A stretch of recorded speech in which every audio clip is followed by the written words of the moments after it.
Hey y'all, in this video I'm going to be going over how to properly care for your hearing aids. It's very important to be wearing your hearing aids every day, from the time you get up to the time you go to bed.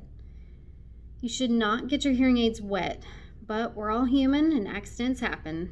So if you do accidentally jump into the pool or the shower with your hearing aids on, just remove them and take the battery out and dry them off as soon as possible.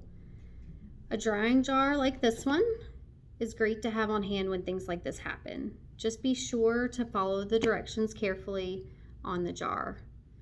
And at the end of the day, before bed, remove your hearing aids, open the battery doors, and be sure to keep them in a safe place. If you have pets like dogs or cats, please be sure to keep your hearing aids in a place where they cannot get to them. Animals love to eat hearing aids and they think they're toys. So a hard case like this one is a great place to keep your hearing aids at night. Thanks for watching, and we'll see y'all next time.